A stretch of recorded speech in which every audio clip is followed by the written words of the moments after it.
I remember the exact weight of the microphone hitting the table. Not because it was loud. The room was already loud. Kids running between the folding chairs, balloons catching the afternoon light through the big windows, somebody's uncle laughing too hard at his own joke in the corner. The kind of noise a birthday party makes when it's working the way it's supposed to. 30, maybe 35 people crammed into the back room of Rosario's Pizzeria on Clement Street. Red and white checkered tablecloths, paper plates already stacked high with garlic bread, the warm smell of tomato sauce and sugar hanging over everything like a blessing. My grandson Marcus had just turned 7. 7 years old, missing his 2 front teeth, wearing a dinosaur shirt because that was non-negotiable, apparently. His mother had tried to put him in a button-down, and he'd stood in the hallway with his arms crossed and said, "Grandpa Hank wears what he wants, and so do I." I'd heard that story 3 times already that day, and it still made something in my chest go soft. I was sitting at the far end of the main table, next to Marcus's grandmother on his mother's side, a quiet woman named Dolores who smelled like lavender and had a gift for making any silence feel comfortable. We'd been talking about her garden. I had a plastic cup of fruit punch in my hand, the kind with the sherbet floating in it, bright orange and pink, and I was genuinely content. That's the word, content. Not thrilled, not overwhelmed, just that particular quiet happiness that settles into your bones when you're exactly where you're supposed to be. Then my son Derek picked up the microphone. He'd borrowed it from the DJ setup near the door, this handheld wireless thing that the venue used for announcements. He tapped it twice, that sharp, amplified knock that cuts through everything. And the room went quiet, the way rooms do when someone with confidence demands they go quiet. "Hey, everybody," Derek said, grinning. He had that grin.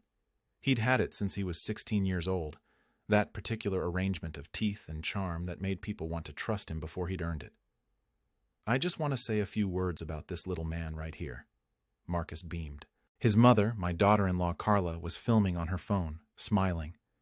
7 years old, Derek continued, and already, thank God, he's turning out nothing like his grandfather. He paused.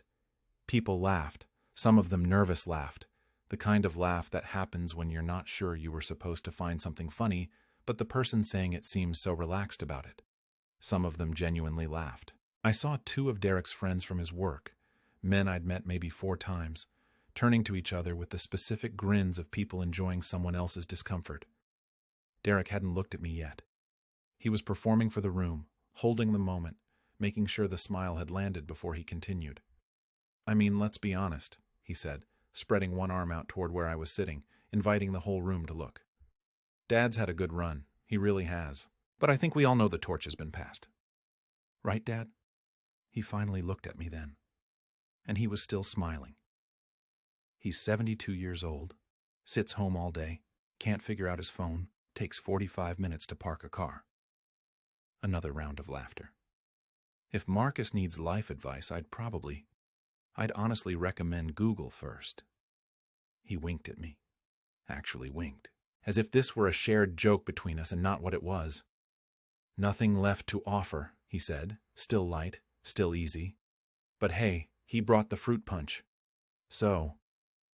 And then he laughed at his own joke, and enough people laughed with him that the moment settled into the air like it was normal, like it was fine, like this was just good-natured ribbing between a father and a son at a birthday party in a pizza place in San Francisco on a Saturday afternoon in April. My hand was steady. That surprised me later, thinking back. My hand was completely steady, the plastic cup still in my palm, the sherbet still floating. My face, I hope, gave nothing away.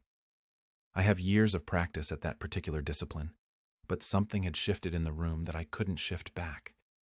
Marcus was looking at me. He wasn't smiling anymore.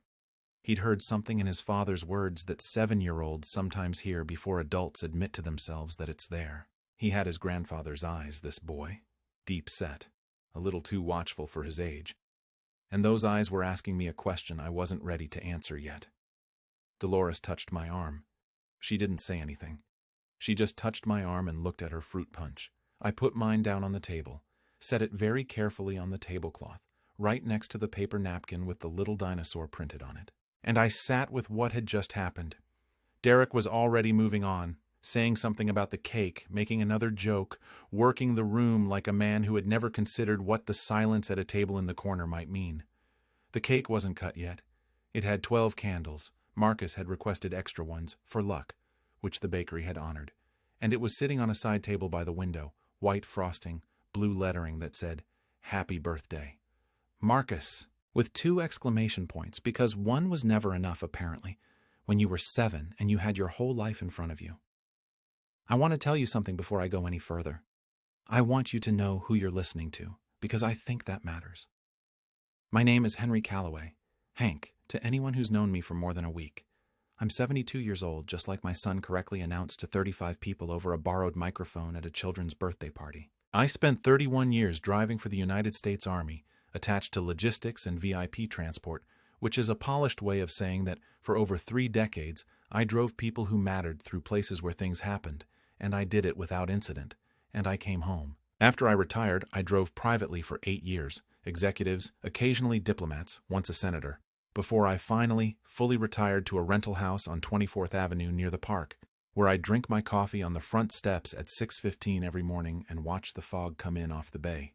My wife Gloria passed away 4 years ago, colon cancer, 14 months from diagnosis to the end. I'll tell you that it makes you different, watching someone you loved for 42 years go the way she went. It makes you quieter. It makes you sit on porches more. It makes you think a lot about what things are worth and what they aren't. I am not, and I want to say this clearly, a man who has nothing left to offer.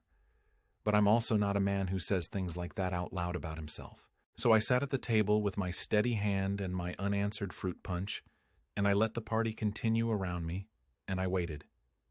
If you've ever felt that particular kind of sting, the kind that comes not from a stranger, but from someone whose first breath you were there for, someone you carried on your shoulders and taught to ride a bike in the parking lot of Safeway at 7 in the morning because that was the only place flat enough, then you know exactly what I was feeling in that room. If you've ever felt that specific loneliness of being made smaller by someone who should know better, stay with me. This story doesn't end there. It ends with something much more important. And if you're already feeling something just from these first few minutes, I want you to do something for me. Leave a like on this video. Leave me a comment. Tell me if you've been in that room, on that side of a joke that wasn't really a joke. And subscribe to this channel, because I believe with everything I have that these stories deserve to be heard. The ones about real families and real pain and the long, complicated road back to something good. Stay with me until the end. You'll understand why I'm asking. 3 years earlier, life was different in the ways that matter and the same in the ways that become invisible. Let me take you there, because nothing about that birthday party makes sense without first understanding how we got to it. I woke at 6:15 every morning. As I said, old habits from the Army die only when you do, and I walked to the kitchen in my socks on the hardwood floor, filled the coffee that Gloria had picked out at a Target in 2003 and that I refused to replace because it still worked and because I wasn't ready, and I stood at the kitchen window while it gurgled and hissed and looked out at the small yard with the overgrown rosemary bush that Gloria had planted along the fence. My life, in those years after her death, had a shape that I suppose looked from the outside like sadness, but felt from the inside more like suspension, like a breath held. I went to the senior center on Tuesdays and Thursdays, not because I needed the company exactly, but because it gave the week a skeleton. I took Marcus to the park on Saturday mornings when Carla and Derek needed a break, something that had started as a favor and had become quietly the best hours of my week. I kept the house clean. I read. I watched baseball when it was on and did not pretend to care about it when it wasn't. I was functional. I was, I think, all right. And then Derek brought Marcus over one Saturday morning and I made eggs, and Marcus sat at the kitchen table and told me, very seriously, that his friend Jalen had said his grandfather was cool because he had a motorcycle and took Jalen fishing and knew how to fix things. "Are you cool, Grandpa Hank?" Marcus had asked, not unkindly, with genuine scientific curiosity, like he was collecting data. "I'm not sure," I told him honestly. "I think you're cool," he said after a careful pause. "But Dad says you're just old." I looked at him over my coffee cup. "Your dad's right that I'm old. Doesn't make him right about the rest." Marcus nodded as if this were a perfectly satisfactory answer, and then asked if we could put ketchup in the scrambled eggs, which we could, and which we did, and that had been the end of it. But it wasn't the end of it. That was the first time I had heard Derek's name attached to a particular kind of commentary about me. it would not be the last. Derek was 43 years old. He worked in commercial real estate in downtown San Francisco, which he was good at in the particular way that people who are gifted at reading rooms and making other people feel briefly special are good at things that require exactly those skills. He'd done well financially. He and Carla had a nice house in Marine, a black Audi that was 2 years old, a vacation in Cabo planned for June. He coached Marcus's soccer team on Thursday evenings, and genuinely loved his son in the specific, proud, sometimes impatient way of fathers who want their children to exceed them and are not always sure how to say so. He was my son. I loved him. I am going to be honest about both of those things now and throughout everything I tell you, because honesty is what this story costs.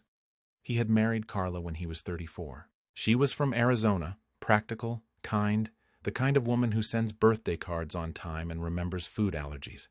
I liked her. I still like her. None of what happened was about her. The first time I noticed the pattern, though I didn't call it a pattern then, because it was easier not to, was Thanksgiving of that year, at Derek and Carla's house. There were 11 people at the table. I'd driven over from the city, 40 minutes through the bridge traffic, and I'd brought a pecan pie from a bakery on Irving Street because Gloria had always brought pecan pie, and I was not ready to let that go either.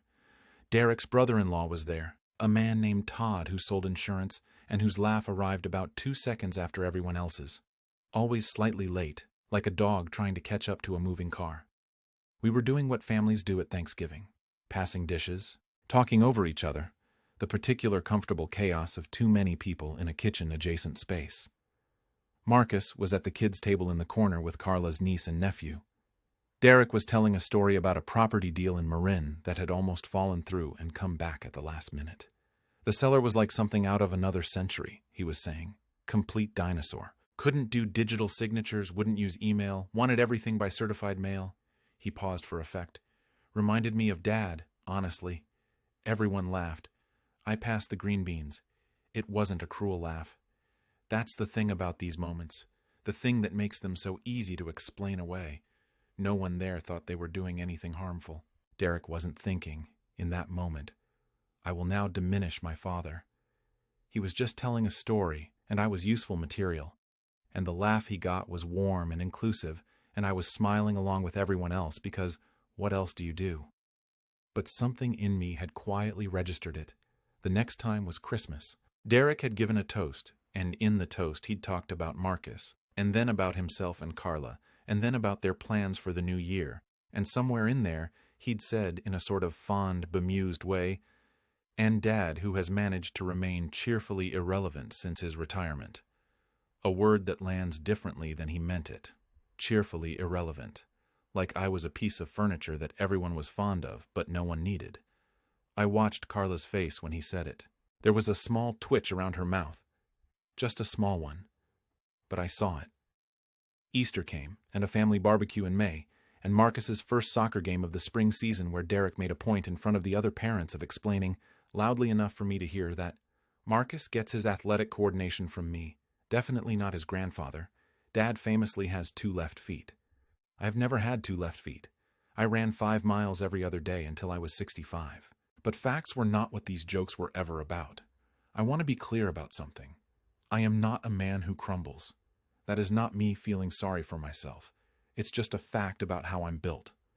31 years in the Army does something to you. It doesn't make you hard exactly, but it makes you patient. And it makes you very good at distinguishing between things that require your immediate response and things that require you to watch quietly until you understand what you're really dealing with. What I was dealing with, I understood gradually, was something like this. Derek had spent a long time building a story in his head, and in that story, I occupied a specific role. The aging father, the relic, the man who had been relevant once, but whose moment had passed. I don't think he was conscious of it. That's almost worse, isn't it? When the disrespect is so natural to the person doing it that they've never once stopped to examine it. There was one evening in October, about 6 months before the birthday party, when Derek and I were driving back from picking up Marcus at a friend's house. Just the 2 of us in my car, Marcus buckled in the back, already falling asleep the way 7-year-olds do. Instantaneous like a switch. We were on 19th Avenue, stopped at a light, and Derek was on his phone, and I said, How's work?" He looked up from his phone with a slight expression of patience. The kind of patience people show to people they've decided not to take seriously. "Good, Dad. Busy. Lot of moving parts." He paused. "You wouldn't really understand the current market."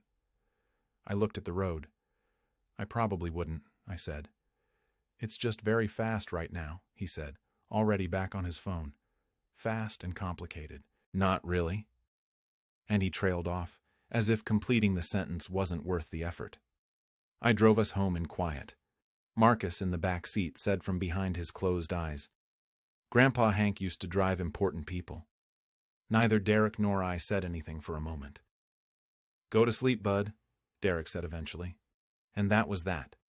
I want to tell you about a Sunday in February, about 2 months before the birthday party. Because this is the Sunday everything stopped being background noise and started being something I had to hold very still in my chest so it wouldn't break something important. Carla had called to ask if I could come for dinner. Just a family dinner, pasta, nothing formal. I'd driven over on a clear, cold evening, the kind of February night in the Bay Area that reminds you that winter here is mostly psychological. The house smelled like garlic and red sauce when I walked in, and Marcus tackled my knees in the front hallway and said, "I need to show you my Lego thing." Which we did, for about 15 minutes in his room, me on the floor with my reading glasses on, him explaining the structural logic of a very complicated spaceship with the deep satisfaction of a child who has finally found an audience for something important. After dinner, after Marcus was in bed, Derek and I sat in the living room while Carla cleaned up. She'd insisted, something she always did after dinner, a kind of unwinding ritual that I'd long since learned not to argue with. Derek was on his phone at first, then put it down and looked at me across the coffee table with an expression I couldn't quite read. "Dad," he said, "I've been meaning to talk to you about Marcus's party." "What about it?" I think we should keep the speeches simple, you know? I'm going to say a few words, Carla's mom is going to say something, and that's it. I don't want it to get emotional or weird." He said this in a careful tone, the way you speak to people you're worried might misread a situation. "I know you sometimes get, I don't know, you get sentimental." I looked at him. "You're asking me not to speak at my grandson's birthday party." "I'm not. It's not like that. I'm just saying let's keep it light." "Derek," I said, "I've never once gotten up uninvited at any family event and made a scene." "I know that, Dad." "I'm not sure you do," I said, and I kept my voice exactly level.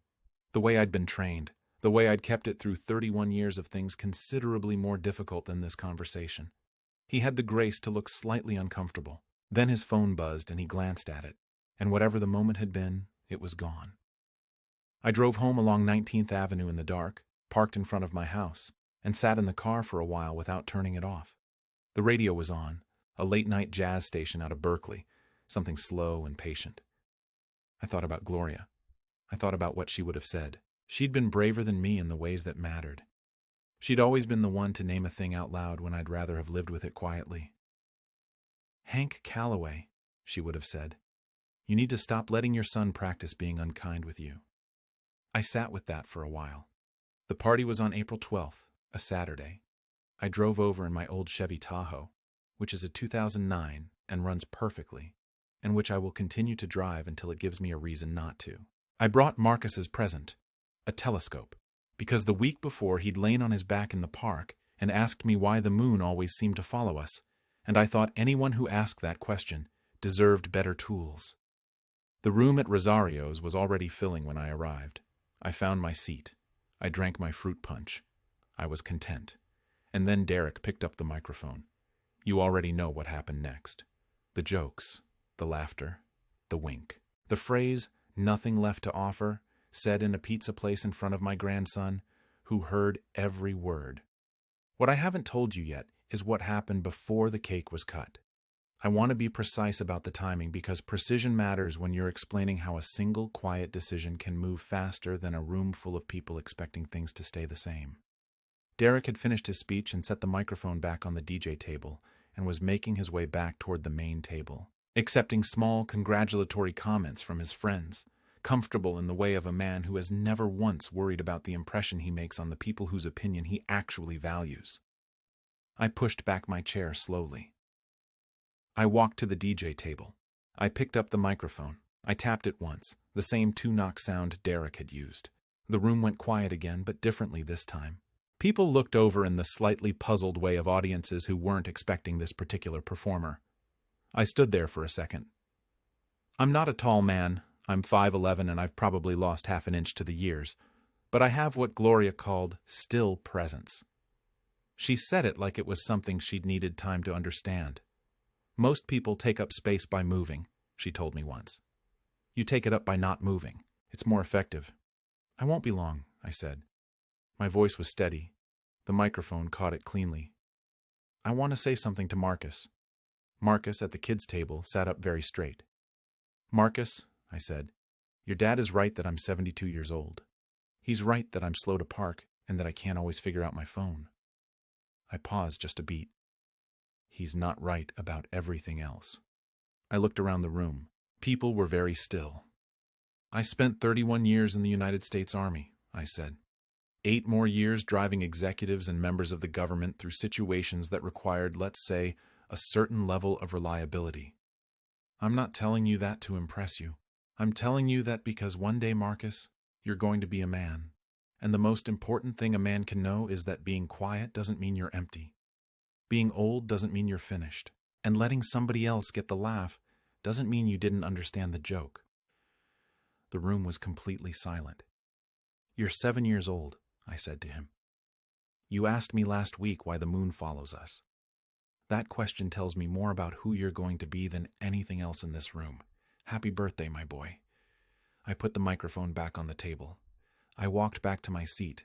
The room applauded. Genuinely. Not the nervous laugh applause of before, but the real kind. The kind that starts from the back and spreads forward because people are releasing something they'd been holding. Dolores was crying quietly into her paper napkin. Carla was still filming on her phone. Marcus was beaming again, that missing tooth smile restored to full power. I sat down and picked up my fruit punch. Derek was standing near the DJ table where I'd just been. He was very still. His smile had not exactly left his face, but it had done something complicated, contracted, gone internal, trying to rearrange itself into an expression that matched a situation it hadn't expected to be in. He was looking at me with something I hadn't seen from him in years, maybe ever, something that was working very hard not to be what it actually was. The moment was brief. Then Marcus's grandmother on Carla's side started the cake song, and the room leaned into it gratefully, and the 12 candles were lit, and Marcus blew them out in 2 tries.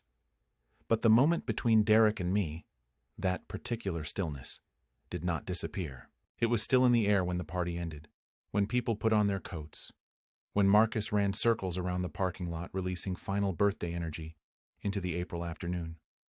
Derek caught up to me near my car. Dad, he said. Derek. He put his hands in his pockets. I recognized this from when he was a teenager and knew he'd done something wrong, but hadn't yet decided whether to apologize or justify it. He stood there for a moment and I watched him decide. I was just joking, he said. In there. It was just, it was light. I know you think that, I said. I wasn't trying to. He stopped. You embarrassed me in there. I looked at him carefully. I had time, and I used it. Derek, I'd like you to think about which one of us embarrassed the other today. Think about it tonight, after Marcus is asleep. Think about what he heard from the first microphone and what he heard from the second one. And then tell me which one of us embarrassed the other. I unlocked the car. I'm not angry with you, I said. I want you to understand that. But there's a difference between your father being patient with you and your father having nothing left. I need you to understand that difference. I got in the car. I drove home along the familiar route, through the afternoon traffic, through the fog that had started coming in off the bay, past the row of Victorians on Fulton Street, back to my house on 24th Avenue where the rosemary was overgrown along the fence and the coffee maker from 2003 was waiting in the kitchen. I sat on the front steps in the cooling air and I let the day settle around me. I thought about Marcus asking why the moon follows us. I thought about Gloria saying I take up space by not moving. I thought about 35 people in a pizza place and 1 borrowed microphone, and a boy with 2 missing front teeth who had sat up very straight to listen. I had said what needed to be said. Quietly, on my own terms, without anger, without cruelty. That is what I had. Not nothing. What I had was 60 years of learning exactly how much force a situation actually required. In the days that followed, the birthday party seemed to hang in the air between Derek and me like weather. He texted the next morning, a short message that said just, "Good speech yesterday." Nothing more. No apology. Not yet. Just an acknowledgement, which at the time felt like a first step on a very long road. Carla called me on Monday. "I want you to know," she said quietly, in the specific private tone of someone calling from another room, "that Marcus hasn't stopped talking about what you said. He told me this morning that when he grows up, he wants to be still like Grandpa Hank." She paused. "I thought you should hear that." I thanked her and sat with the phone in my hand for a long time after she hung up. The weeks after that were interesting ones. Something had shifted in the particular architecture of how Derek and I interacted, and both of us were navigating the new shape of it carefully. The way you navigate a room after the furniture has been rearranged in the dark, present and familiar, and yet requiring attention. I want to tell you about the evening Derek came to my house, because that evening mattered more than the birthday party itself, in the end. It was a Thursday, 3 weeks later. Early May, the evening still light and cool, the park at the end of my street filling up with joggers and dog walkers after the workday. I was on the front steps with my coffee. I'd switched to decaf in the evenings, a concession to 72 that I'd resisted longer than was strictly sensible, when Derek's black Audi pulled up in front of the house. He sat in the car for almost a minute before he got out. He looked tired. Not the surface tired of a man who hasn't slept enough, but the deeper tired of a man who has been thinking about something hard for 3 weeks and has finally run out of ways not to deal with it. "You busy?" he said from the sidewalk. "No." He came and sat on the step below me, which is what he'd done as a kid when he wanted to talk about something, but didn't want to make it a formal conversation. I'd forgotten that. Seeing it again, the posture of it, did something to my throat. We sat in silence for a while. Down the street, a dog was barking intermittently, the casual, comfortable bark of a dog who knows somebody is home. "I've been thinking about what you said," he started. "In the parking lot." "All right." "About Marcus hearing both speeches." He was quiet for a moment, picking at the edge of his thumbnail, which was also something he'd done since he was 12. "I've been thinking about that a lot, actually." "What did you think?" He took a long, slow breath. I think there's been something in how I talk about you, or talk to you." He looked up toward the street, not at me. "I don't know exactly when it started." I didn't say anything. "I've learned over the years that the words people are building toward tend to collapse if you hand them too many of your own before they finish. Mom used to call me on it," he said then, and that was the thing neither of us had expected him to say. And the fact that he'd said it meant the conversation had become real. She'd say, "Derek, you're not being fair to your father." And I'd say I was just teasing, and she'd give me that look. You know the look. I knew the look. 42 years of it.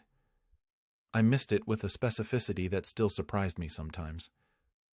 "I think after she died, I didn't—" He stopped. Started again.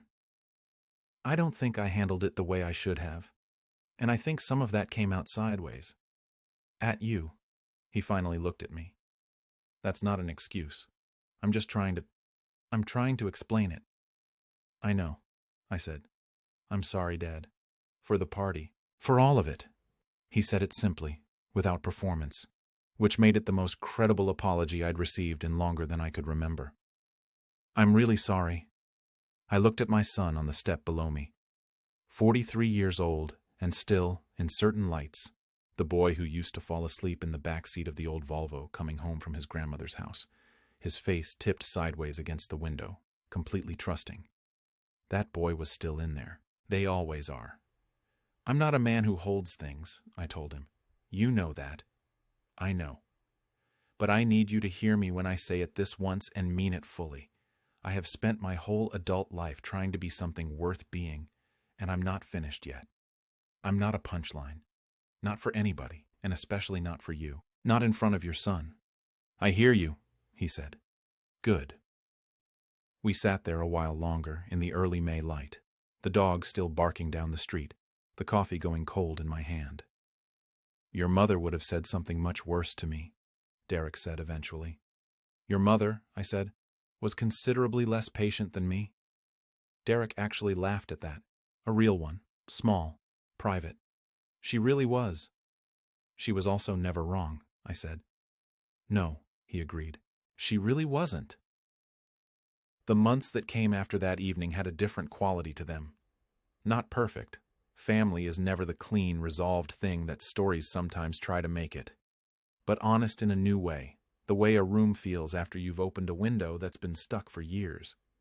Derek and I started meeting for coffee on Sunday mornings, once or twice a month, at a place in the inner Richmond called Green Apple, actually a bookstore that also did coffee, which suited both of us better than we probably admitted. We talked about Marcus, about work, about baseball, about nothing important. But we were in the same room, choosing to be, and that was its own kind of conversation. Marcus continued to be the best thing either of us had going.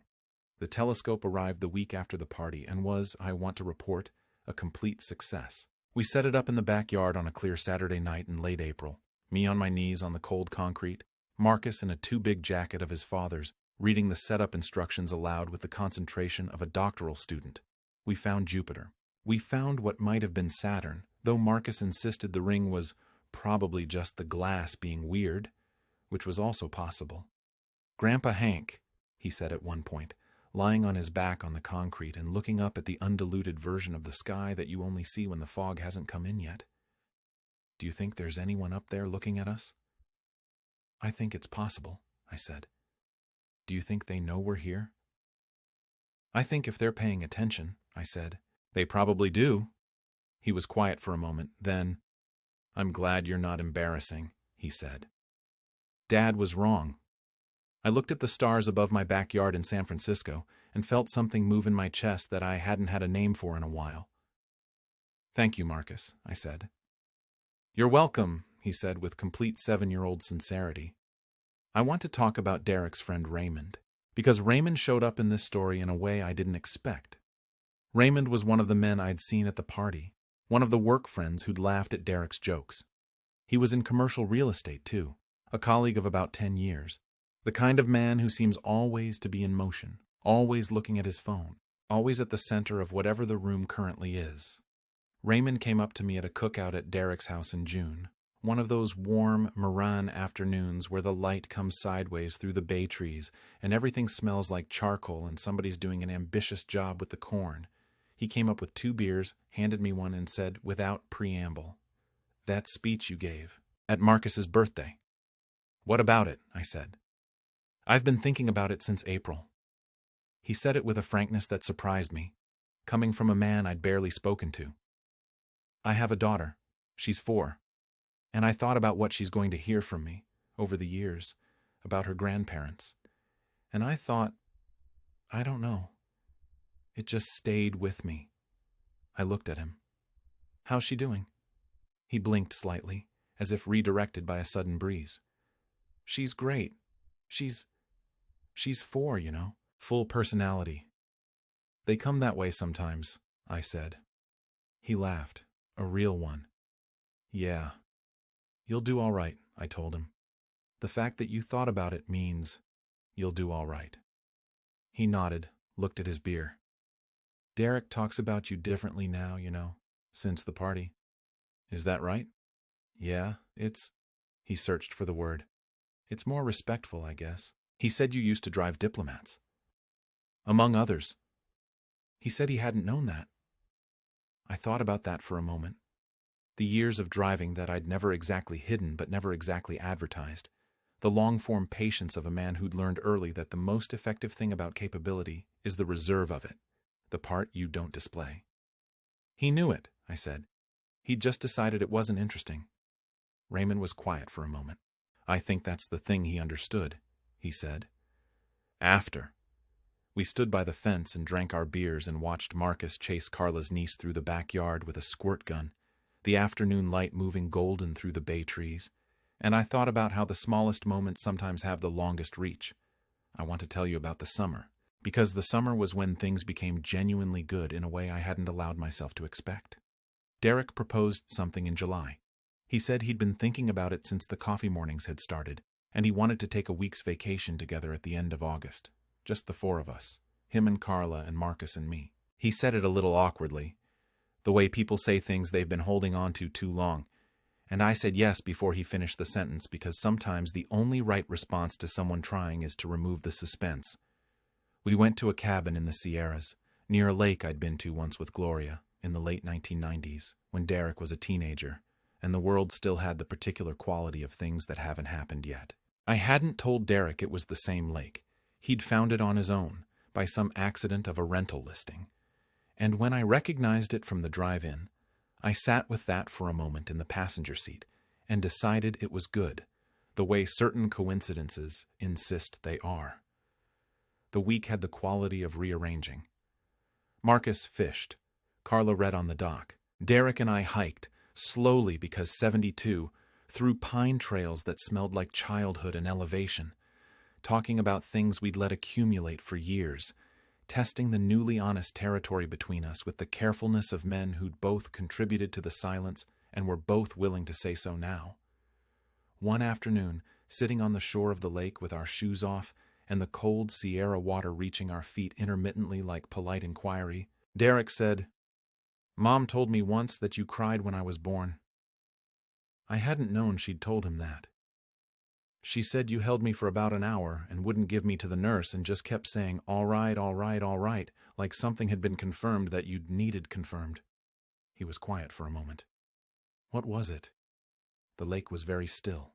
The mountains across it were turning the particular amber of a Sierra afternoon in August, and the air tasted of pine and cold water and altitude, and I sat with the question. "I think I needed to know," I said slowly, "that there was someone specific who needed me to be exactly the person I was trying to be. You were the first time I was certain of that." He didn't say anything for a while. "I forgot that," he said finally, not as an accusation, as a fact, stated with the particular grief of something true. "We both forgot things," I said. "That's what grief does. That's what the years do. They're not excuses. They're just what we're working with." The water reached our feet again, and we both let it. "I'm glad we came here," Derek said. "So am I said, and I meant it with everything I had. When we got back to San Francisco in September, the fog was back in full force, that rolling gray morning fog that the Bay Area sends out like a greeting every fall, the kind that makes the city look like it's thinking. I was back on my front steps with my coffee at 6:15, the rosemary overgrown along the fence, the neighborhood waking up around me in its familiar way. I thought about what had happened since April. One microphone picked up, one speech made, one parking lot conversation, one evening on the front steps with a son who'd finally sat down in the right place. A lake in the Sierras, a telescope in a backyard, a boy who looked at stars and asked if anyone was looking back. There is a particular kind of strength that takes decades to build and 5 minutes to demonstrate. I don't say that proudly. I say it honestly, as a man who spent too many of those decades keeping it so quiet that the people around him forgot it was there. Gloria used to say that I was the most patient person she'd ever met, and she'd say it sometimes with admiration, and sometimes with the specific, loving frustration of a woman who wanted me to move faster toward something I could see, and she could see, but that I kept deciding I wasn't ready for yet. I think about that now. I think about the years of quiet that looked, from a certain angle, like passivity.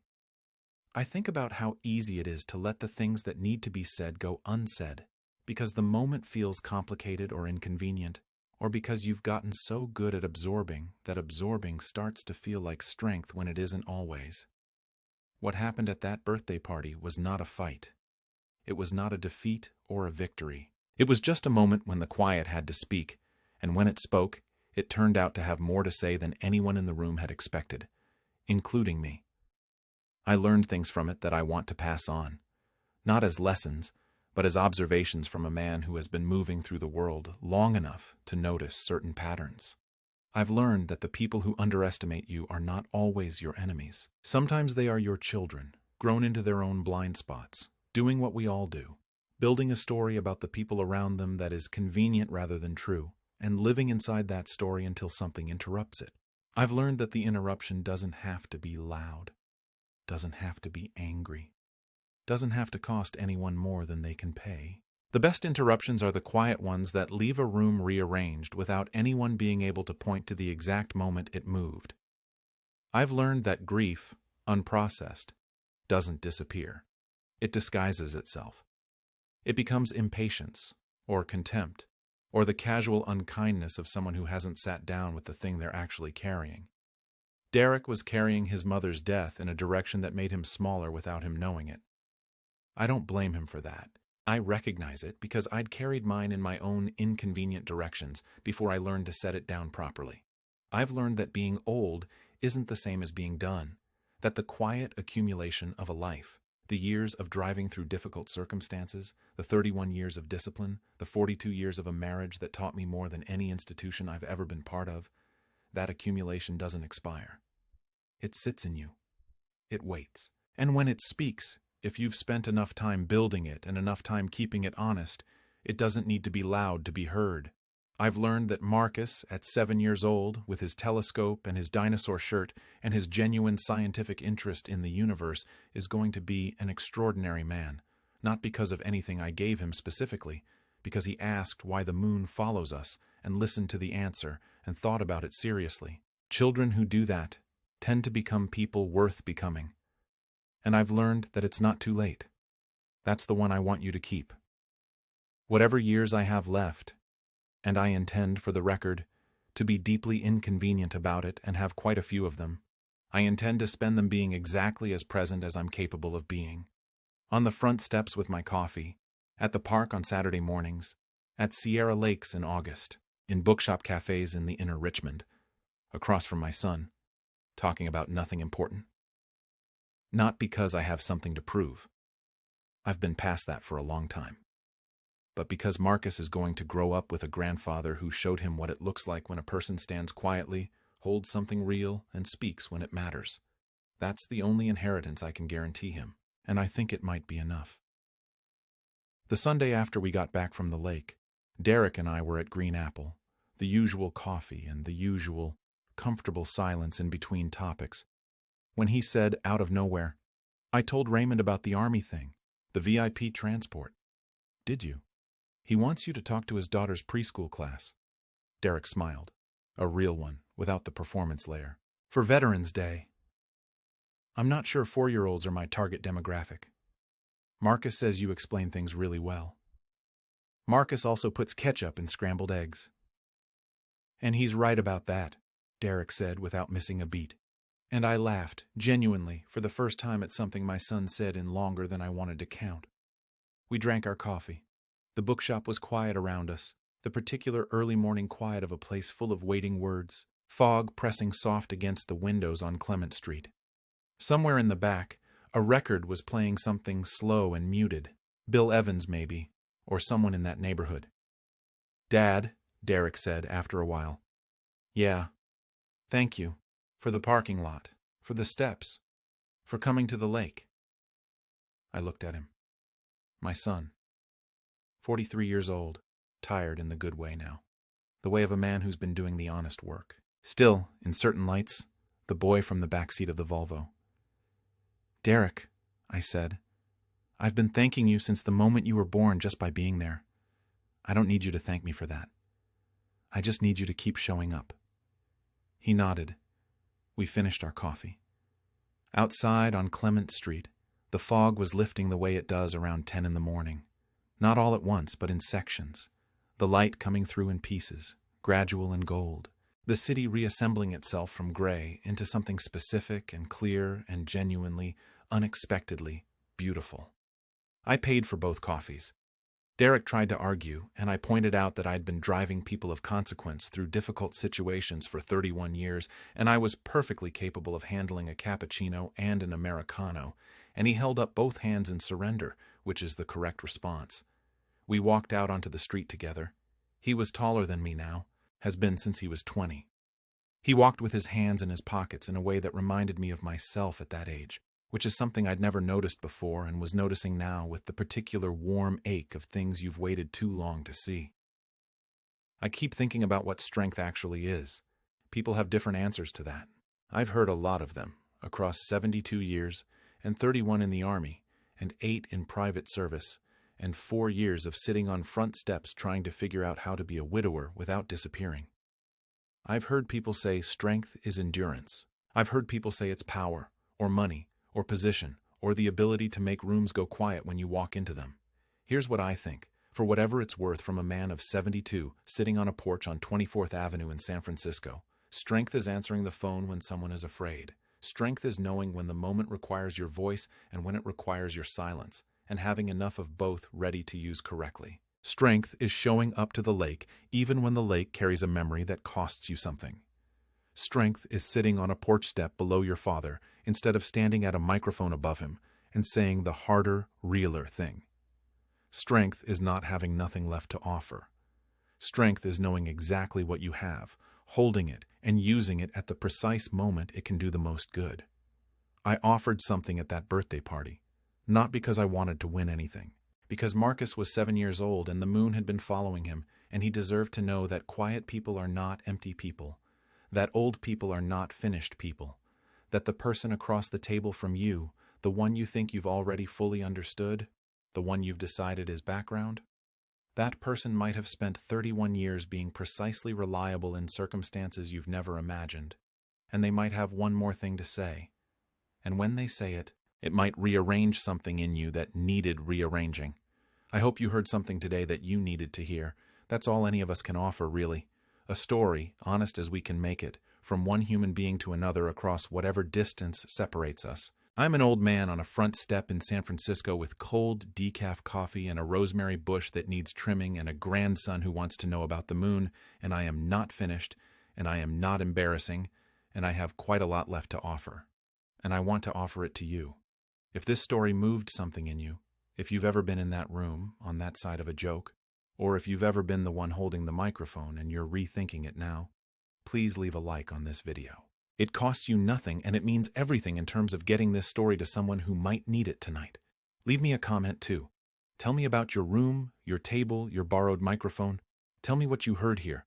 I read every single one, and I mean that in the way of a man who has learned that patience and attention are not weaknesses, but gifts. And if you haven't subscribed to this channel yet, please do, because there are more stories where this one came from. Real ones, imperfect ones, about real families trying to find their way through real things, and every one of them deserves to be heard. My name is Henry Calloway. My friends call me Hank. I'm 72 years old, and I'm just getting started.